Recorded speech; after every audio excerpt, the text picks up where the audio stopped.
अरे पापा, आप अभी तक तैयार नहीं हुए? बैग कहाँ है आपका? चलिए मैं पैक करती हूँ। नरेंद्र बाबू ने एक उदास नजर निशा पर डाली और बोले, बेटा मैं कहीं नहीं जाऊंगा, ये घर तेरी माँ की यादों से भरा हुआ है। निशा की आंखें भर आईं। पापा, माँ को गुजरे 6 महीने हो गए हैं, आपकी तबीयत भी ठीक नहीं है, ऐसे में मैं आपको अकेले नहीं छोड़ सकती। आप मेरे घर चल रहे हैं मेरे साथ। बेटा मैं तेरे घर कैसे रह सकता हूँ? बेटी के घर का तो लोग पानी तक नहीं पीते हैं, फिर वहां तेरे सास ससुर भी है, उन्हें मेरा वहां रहना कैसे अच्छा लग सकता है? आखिर हूं तो मैं एक बाहरी आदमी। पापा वो लोग ऐसे नहीं हैं, वो मेरे साथ बहुत अच्छे हैं, और नवीन भी तो आपका कितना सम्मान करते हैं। निशा नरेंद्र बाबू का हाथ अपने हाथ में लेकर बैठ गई। पिछली बार आपको शुगर का अटैक आया था, कितनी मुश्किल से ठीक। कहते हुए उसकी आंखों में आंसू आ गए। पापा मैं आपकी इकलौती बेटी हूँ, आपकी सारी जिम्मेदारी अब मेरी है, बस मैं और कुछ नहीं सुनूंगी। नरेंद्र बाबू सोच में डूब गए कि दामाद जी ने तो एक बार भी नहीं कहा। हाँ इतना जरूर कहा था कि पापा हम आते रहेंगे आपसे मिलने। निशा तूने दामाद जी को पूछा? अरे पापा उनकी और मेरी राय अलग थोड़ी है। निशा नरेंद्र जी को लेकर अपने घर आ गई। उसके सास ससुर समधी को अचानक आया देख चौंक गए। नवीन ने भी पैर छुए और कहा, अच्छा किया पापा जो आप कुछ दिन के लिए यहाँ आ गए। नरेंद्र बाबू वहां रहने तो लगे, पर उन्हें लग रहा था कि शायद दामाद जी और उनके माता पिता उनके यहाँ आने से खुश नहीं हैं। एक दिन नरेंद्र बाबू लॉन में घूम रहे थे कि अचानक उन्हें नवीन की आवाज सुनाई दी। निशा पापा यहाँ पर कब तक रहेंगे? निशा बोली, ऐसा क्यों पूछ रहे हैं आप? वहां पर उनका है ही कौन, और उनकी तबीयत भी ठीक नहीं है। अरे तुम समझ नहीं रही हो, हमें तो अपने घर में ही अजीब सा महसूस होने लगा है। हमें किसे?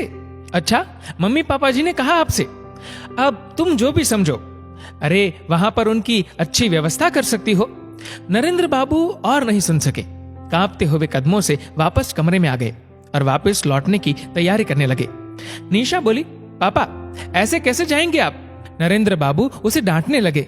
निशा मेरी फिजूल में चिंता मत करो, अपने पति और सास ससुर का ध्यान रखो बेटा, मैं अपना ख्याल खुद रख सकता हूँ।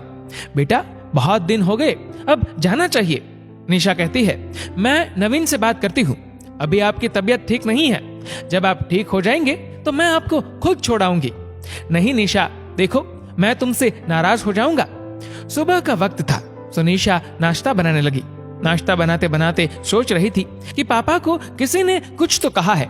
नाश्ता करने के बाद उसने कहा, आज पापा जा रहे हैं। वह अपने सास ससुर और नवीन का चेहरा देख रही थी कि उनके चेहरे पर चमक आ गई थी। तभी उसने कहा कि मैंने एक फैसला किया है कि पापा इतनी बड़ी कोठी में अकेले कैसे रहेंगे। सोच रही हूँ कि गरीब बच्चों के लिए उसमें एक छोटा सा स्कूल खोल दिया जाए। पापा और मैं मिलकर एक ट्रस्ट बनाएंगे ताकि पापा के बाद भी स्कूल चलता रहे।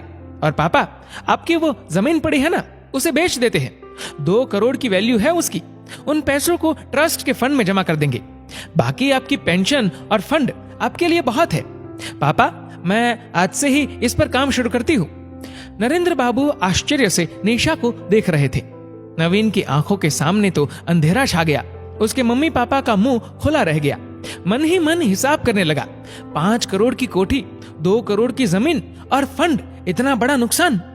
जब निशा नरेंद्र बाबू को छोड़कर लौटी तो नवीन उसका इंतजार कर रहा था। ये सब क्या बकवास कर रही थी तुम? निशा मुस्कुराई और बोली, ये बकवास नहीं, सच है।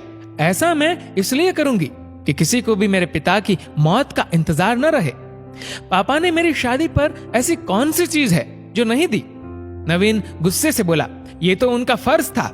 फर्ज सिर्फ लड़की के बाप का होता है, क्योंकि उसने लड़की पैदा करने की गलती की है। मैं अपने पापा की इकलौती बेटी हूँ, तो क्या मेरा फर्ज नहीं था उनकी देखभाल करने का? वो भी ऐसे वक्त में जब उनकी तबीयत ठीक नहीं और उन्हें सहारे की जरूरत है। माफी चाहती हूँ कि उनके कुछ दिन यहाँ रहने से सबको तकलीफ हुई। मैंने कभी तुम्हें तुम्हारे फर्ज निभाने से नहीं रोका नवीन। अपने सास ससुर की सेवा में भी कोई कमी नहीं रखी। तुम मुझे मेरे पिता के प्रति मेरा फर्ज निभाने से नहीं रोक सकते। उसकी आवाज में दृढ़ता थी। नवीन खामोश होकर उसे देख रहा था। दोस्तों, इस वीडियो को लेकर आपकी क्या राय है नीचे कमेंट करके जरूर बताएगा। और अगर आपको वीडियो अच्छा लगा हो तो वीडियो को लाइक करेगा, शेयर करेगा ज्यादा से ज्यादा लोगों तक, और ऐसे ही और भी इंस्पिरेशनल वीडियोस के लिए सब्सक्राइब करें हमारे यूट्यूब चैनल को और फेसबुक पर फॉलो करें हमारे पेज को। धन्यवाद।